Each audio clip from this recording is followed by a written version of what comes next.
오늘부터 우리가 이제 열왕기서 설교를 이제 하게 될 것 같아요.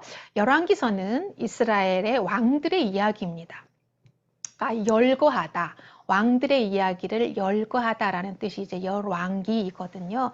그래서 이스라엘 왕들의 이야기인데 이스라엘의 역사가 우리하고 무슨 상관이 있나? 난 지금 한국에서 태어나서 조선 왕조도 모르고 관심도 없는데 우리하고 전혀 상관이 없는 이스라엘 왕들의 역사가 우리와 무슨 상관이 있나 하고 묻는 분들도 있을 거예요. 성경은요, 구속사 이야기입니다. 성경은 구속사 이야기이기 때문에 이 이스라엘의 왕들이 얼마나 타락했고 그리고 얼마나 죄인이었는지를 우리에게 보여주기 위한 이 왕들의 역사를 성경에 기록한 것입니다. 그래서 성경을 읽는 독자들에게 너희도 이 사람들과 똑같은 죄인이다 라는 것을 알려주는 책이에요. 그래서 하나님이 필요하고 그래서 예수님이 필요하다는 것을 이야기하려는 것이 바로 이 열왕기서입니다.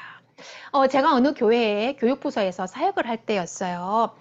교사들에게 어떤 설교를 했으면 좋겠냐고 이제 교사들에게 물었어요. 그랬더니 몇몇 교사들이 인물 설교를 해달라고 하는 거예요. 왜냐면 아이들이 성경 인물에 대해서 알고 그 사람들을 본받았으면 좋겠다. 이런 너무 단순한 이유였습니다. 제가 뭐라고 대답을 했을까요? 아브라함 몰라도 천국 가고 다윗 몰라도 천국 갑니다. 그렇지만 예수님을 모르면은 천국에 못 갑니다. 성경은 위인들의 삶을 모아놓은 위인전이 아니에요. 위인전을 들려주고 싶으면 교보문고나 서점에 가면 굉장히 많습니다. 전 세계 위인들의 위인전이 굉장히 많습니다. 성경책은 위인전이 아니에요. 인간이 어떤 존재이고 그리고 어떻게 타락했고 어떻게 구원받아야 하는지를 이야기하는 책이 성경이에요. 그래서 저는 구속사적인 설교를 하겠다라고 단호하게 말을 했습니다. 이제 우리가 주일마다 열왕기서를 나눌 텐데 시간 관계상 깊이 다루지는 못할 거예요. 그렇지만 결론부터 말씀을 드리면 이스라엘 왕들의 삶을 통해서 우리가 얼마나 타락한 존재이고 얼마나 정말 치졸한 죄인이고 또 우리 안이 얼마나 많은 죄로 가득한지 낱낱이 보여줍니다. 그럼에도 불구하고 하나님께서는 우리를 용서하시고 사랑해 주신다라는 말씀이 바로 열왕기사입니다. 그래서 이것을 기본적으로 베이스에 깔고 우리가 주일마다 설교를 들으면 많은 은혜가 있을 줄로 믿습니다. 오늘 우리가 함께 읽은 이 본문은 우리 내면에 숨어있는 다양한 인격을 가감없이 보여주는 부분이에요. 아도니아, 밧세바, 솔로몬, 그리고 수냄 여인 아비삭이 등장해요. 근데 인간 안에 숨어있는 끝없는 욕망, 그 다음에 감사치 않는 교만함, 그러니까 분별력이 없는 마귀의 꼬봉이 되는 어리석인 모습, 그리고 똑같은 죄를 반복적으로 짓는 죄의 본성을 발견하게 됩니다. 이런 것들이 우리 안에 다 있다는 거예요. 자, 첫 번째로 왕이 되려는 아도니아가 내 안에, 우리 안에도 있다라고 하는 거예요. 왕이 되려고 하는 아도니아가 우리 안에 있다. 다윗 왕은요, 아내가 많았습니다. 몇 명이 있었을까요? 10명. 셀 수 없이 많았습니다. 네, 이거는 잘 몰랐잖아요. 다윗은 굉장히 거룩한 사람으로 알고 있었잖아요. 근데 다윗은 셀 수 없이 많은 아내가 많았습니다. 있었습니다. 성경에 등장하는 아내만 8명이에요. 그래서 아도니아는 다윗 왕의 아내 중에서 세 번째 아내인 핫깃이 낳은 아들이에요. 오늘 본문에 나오잖아요. 핫깃의 아들 아도니아라고 나오잖아요. 그러니까 이 핫깃이 누군가 궁금해하는데 다윗의 세 번째 아내였다라고 하는 거예요. 그러면 솔로몬의 배달은 이복형이에요. 그러니까 이 아도니아가 어떤 사람이었냐면은 다윗 왕 말년에 쿠데타를 일으켜가지고 왕권을 빼앗으려고 했던 사람입니다. 이게 처음이 아니죠. 압살롬도 그랬었거든요. 다윗 왕의 아들 압살롬이 첫 번째로 아버지가 살아 계시는데도 왕권을 빼앗으려고 쿠데타를 일으켰다가 결국은 죽음을 당했어요. 그런데 이 아도니아가 또 왕권을 빼앗으려고 쿠데타를 일으킵니다. 여러분 이래도 되는 겁니까? 아니죠. 아니 되어죠. 네. 윤리적으로는 절대로 해서는 안 될 천인 공노할 짓입니다.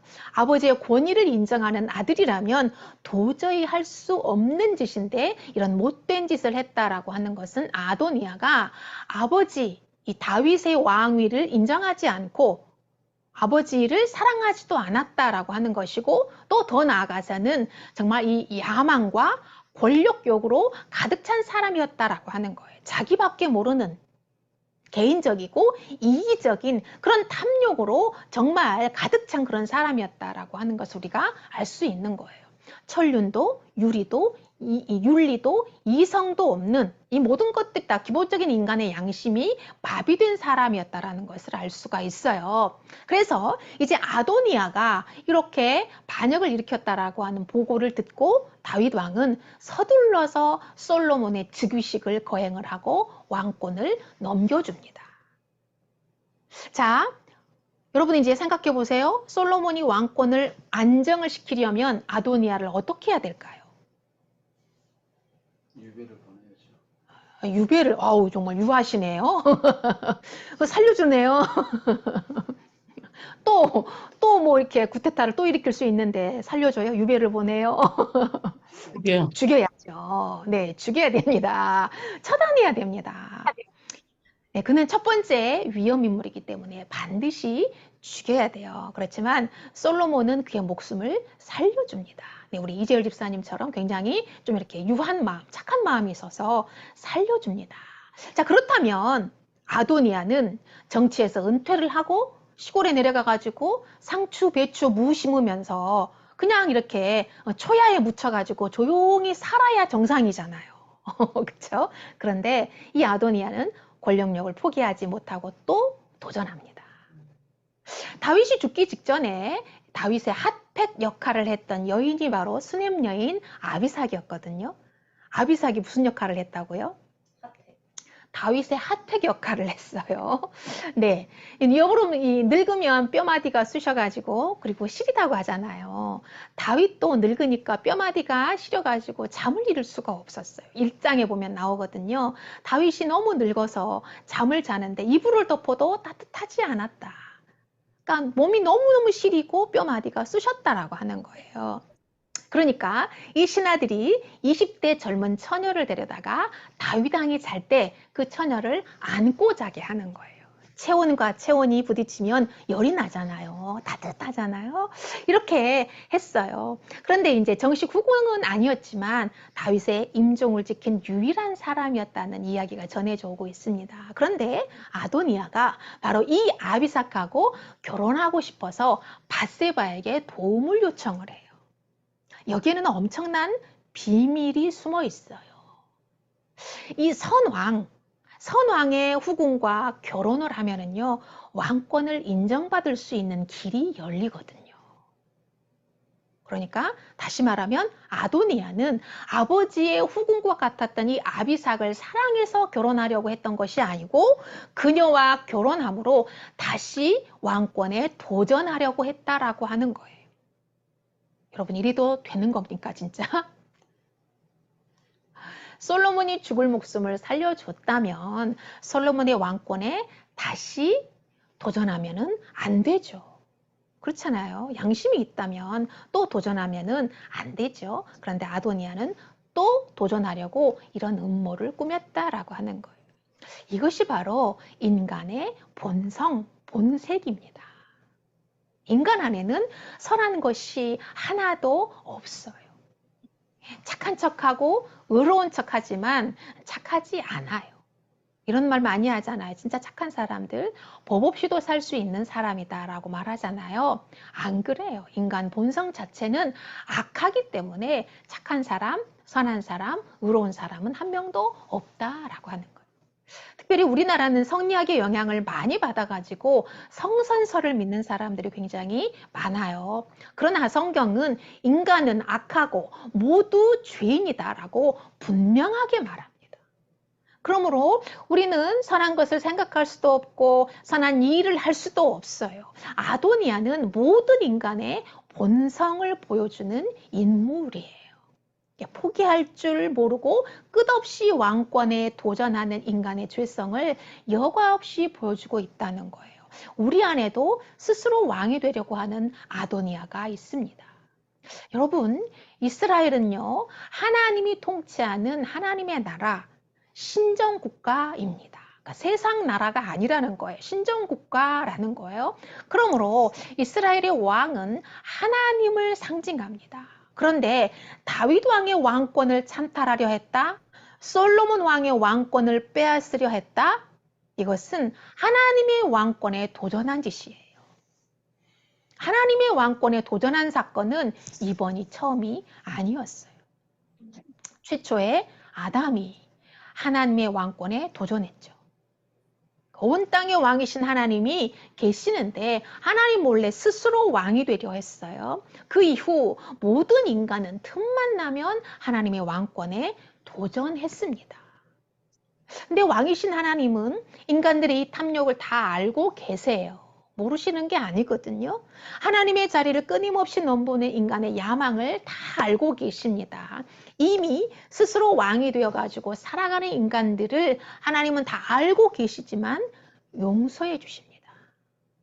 왜 용서할까요? 간단해요. 아버지니까 용서하는 거예요.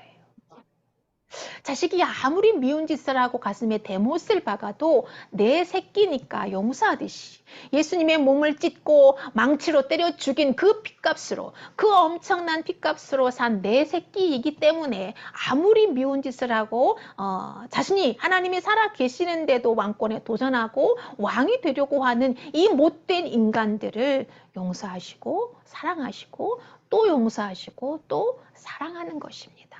할렐루야. 우리가 이뻐서, 우리가 잘나서, 우리가 미남이어서 그래서 사랑하는 게 아니다라는 거예요. 자, 두 번째로는요. 분별력 없는 밧세바가 우리 안에 있습니다. 분별력 없는 밧세바가 우리 안에 있어요. 여러분, 밧세바가 누구인지 다 아실 거예요. 그렇죠? 밧세바가 누구지요? 솔로몬의 엄마입니다. 예, 솔로몬의 엄마죠. 밧세바가 다윗의 아내이고 솔로몬의 엄마이죠. 아도니아의 엄마 핫깃은 다윗의 세 번째 아내이고 밧세바는 여덟 번째 아내예요.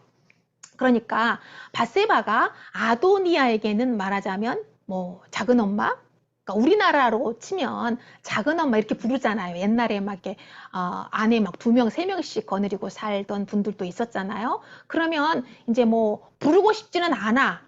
그렇지만 큰 아내의 자식들은 작은 그 와이프를, 아버지의 작은 와이프들을 불러서 이렇게 작은 엄마라고 부르기도 했거든요. 그러니까 이제 말하자면 이 밧세바가 아도니아에게는 작은 엄마뻘이 이제 되는 거죠. 아무튼 그런 관계예요. 그러니까 아도니아가 밧세바를 찾아와서 부탁하는데 밧세바의 반응을 잘 살펴봐야 됩니다. 13절부터 18절 말씀을 제가 읽겠어요. 핫깃의 아들 아도니아가 솔로몬의 어머니 밧세바에게 나온지라. 밧세바가 이르되 내가 화평한 목적으로 왔느냐? 대답하되 화평한 목적이니이다. 또 이르되 내가 말씀드릴 일이 있나이다. 밧세바가 이르되 말하라. 그가 이르되 당신도 아시는 바이거니와 이 왕위는 내 것이었고 온 이스라엘은 다 얼굴을 내게로 향하여 왕으로 삼으려 하였는데 그 왕권이 돌아가 내 아우의 것이 되었음은 여호와께로 말미암음이니이다. 여러분 지금 이 아도니아가 하는 말을 잘 생각하셔야 돼요. 지금 아도니아가 뭐라고 말하죠? 솔로몬이 이미 즉위해서 이스라엘의 3대 왕이 됐는데 이 왕위는 내 것이었다는 거예요. 내 것이었는데 그리고 온 이스라엘이 다 얼굴을 내게로 향해서 나를 왕으로 삼으려고 했는데 그 왕권을 하나님이 빼앗아 가지고 내 동생 솔로몬에게 줬다라고 지금 말하고 있어요. 억울하다는 거예요. 지금 난 억울하다. 원래 내 자리였는데 내 것이었는데 내가 왜 솔로몬에게 빼앗겨야 되느냐. 그것을 지금 솔로몬의 엄마 밧세바한테 와가지고 지금 얘기하는 거예요. 자, 16절. 이제 내가 한 가지 소원을 당신에게 구하오니 내 청을 거절하지 마옵소서. 밧세바가 이르되 말하라. 그가 이르되 청하건대 솔로몬 왕에게 말씀하여 그가 수넴 여자 아비삭을 내게 주어 아내를 삼게 하소서. 왕이 당신의 청을 거절하지 아니하리이다. 제가 아까 말씀드렸죠. 선 왕의 후궁, 이렇게 첩 이런 사람들하고 결혼한다라고 하는 것은 무엇을 말한다고요?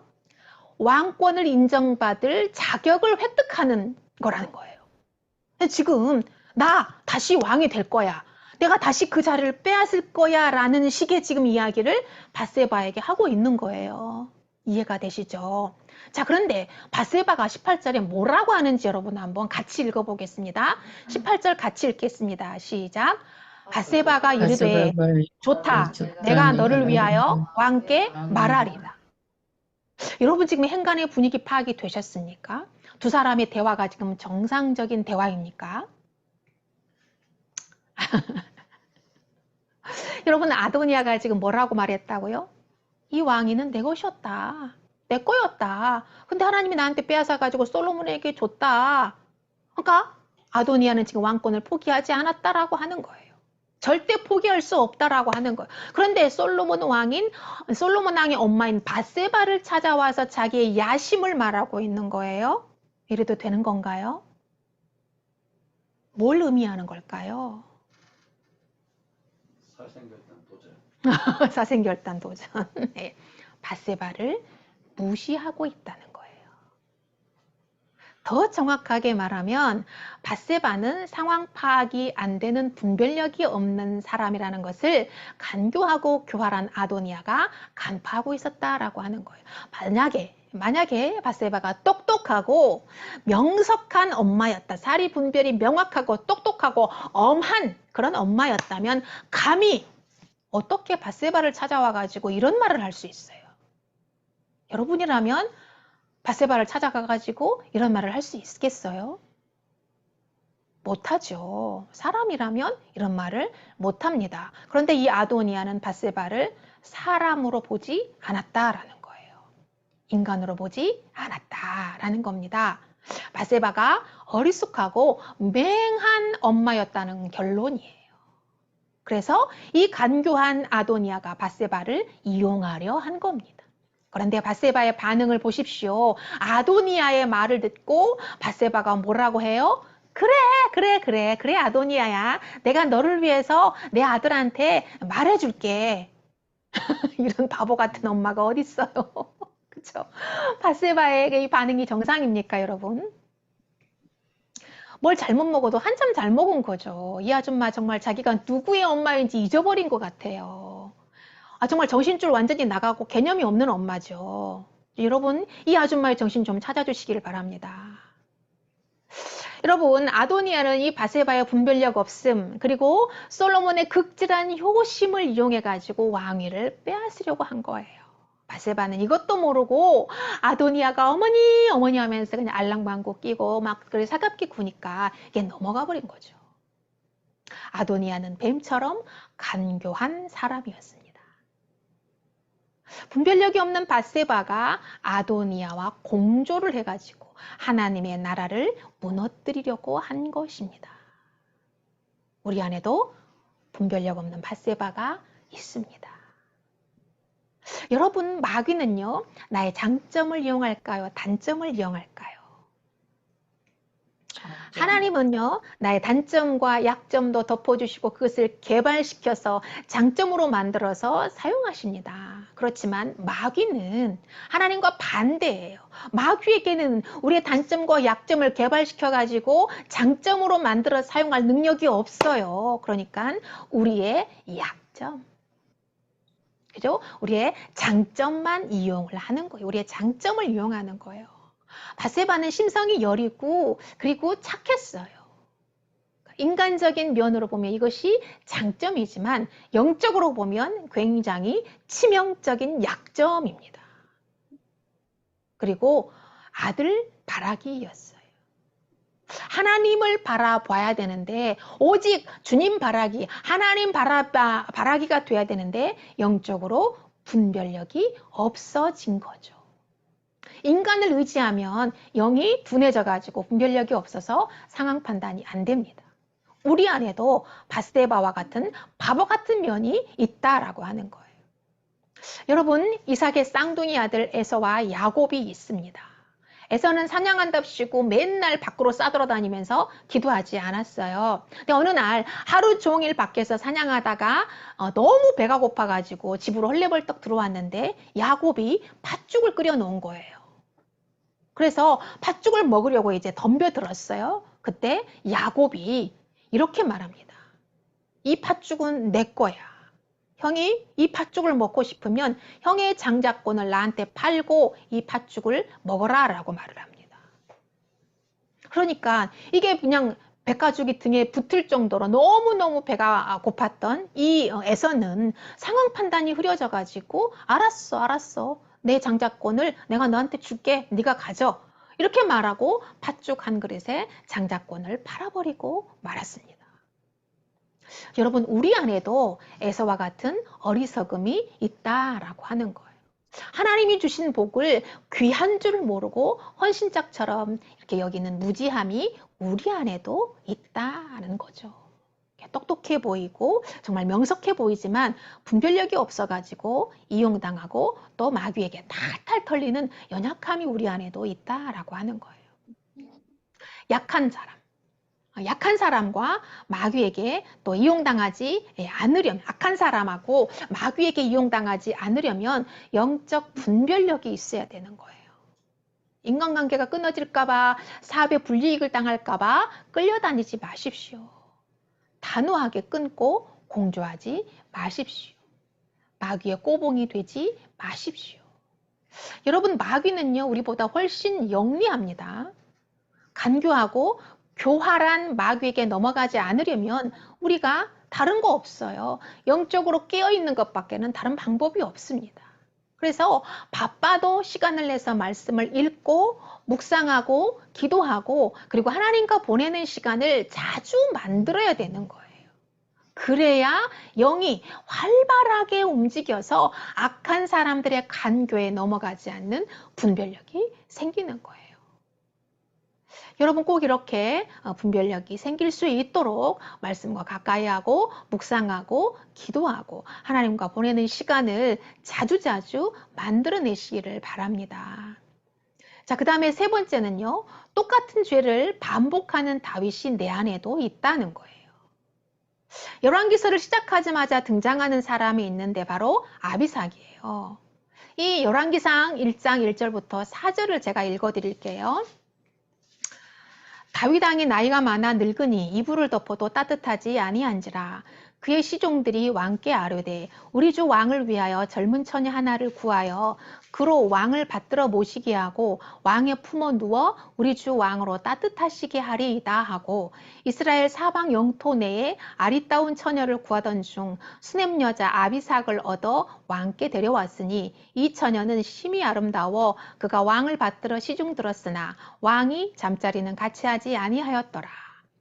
네, 보세요. 오늘 본문 말씀에 보면 그녀는 이스라엘에서 가장 예뻤고 가장 젊고 건강한 처녀였다는 거예요.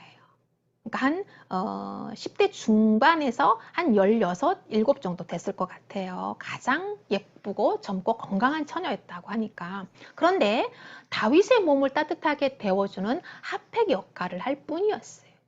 그토록 예쁘고 젊었지만 다윗은 그녀와 관계는 하지 않았어요.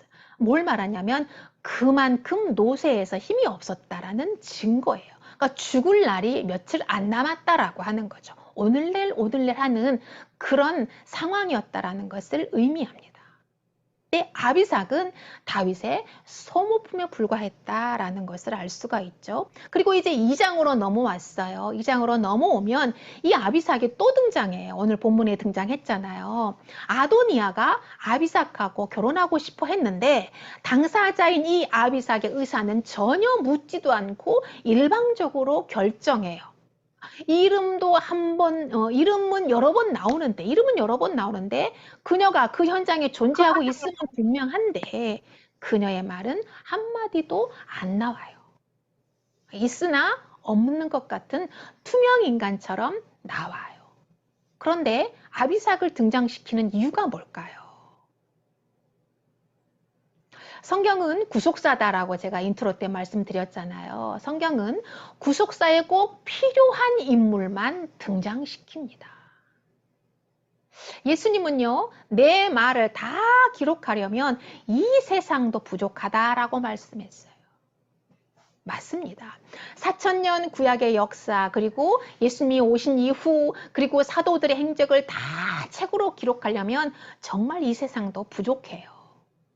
그래서 꼭 등장시켜야 할 인물만 성경에 등장시키고 정말 중요한 이름만 성경에 등장을 시킵니다. 그렇다면 아비삭이 매우 중요한 인물이었다라고 하는 것을 암시하는 거죠. 왜 중요한 인물이었을까요? 다윗 왕이 누구죠? 이스라엘의 성군입니다. 이스라엘을 하나님의 말씀으로 회복시키고 태평성대를 이루어서 이스라엘 역사상 가장 황금기를 누리게 했던 대표적인 영적 왕이에요. 그래서 이스라엘 사람들, 지금도 유대인들은 유대 역사, 이스라엘 역사에서 가장 성군이 누구냐라고 물어보면 다윗 왕을 뽑습니다. 그래서 그들은 다윗의 별을 상징적으로 유대교에서 쓰잖아요. 다윗의 별을. 그만큼 다윗은 모든 이스라엘 백성, 그리고 지금 현재 살아있는 유대인들에게도 가장 인정받고 추앙받는 임금으로 그렇게 역사에 남아있는 사람이에요. 그랬던 다윗도 의인이 아니었다는 거예요. 그는 자신의 신복이었던 우리아의 아내 밧세바를 빼앗아서 임신시켰습니다.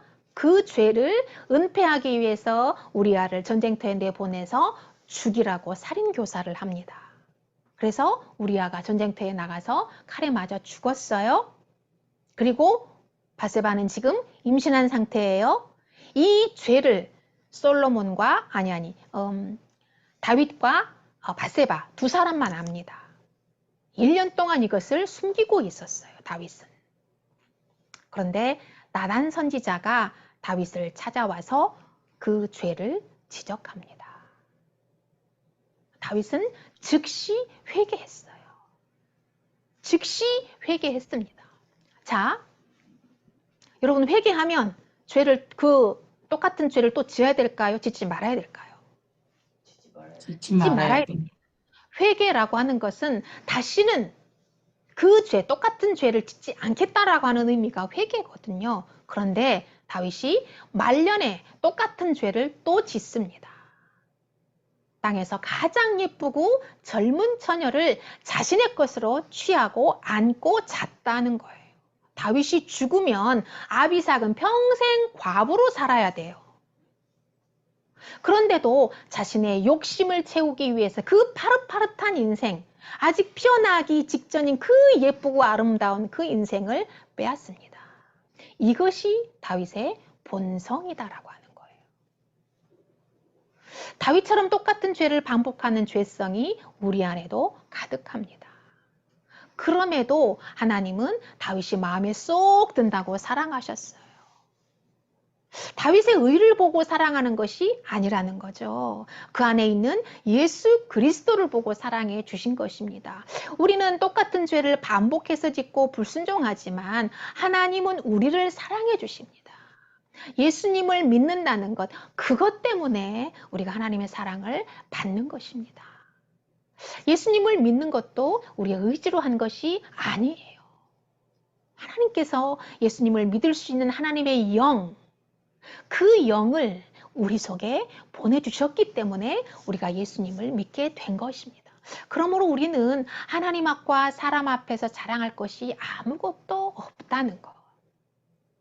자랑할 것은 오직 우리 주 예수 그리스도의 십자가뿐인 거예요. 그렇지만 이 지구상에서 가장 행복한 사람들입니다.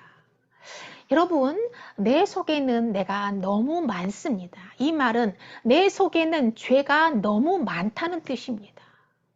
여러분 한번 따라해 봅시다. 내 속에는 내가 너무 많습니다.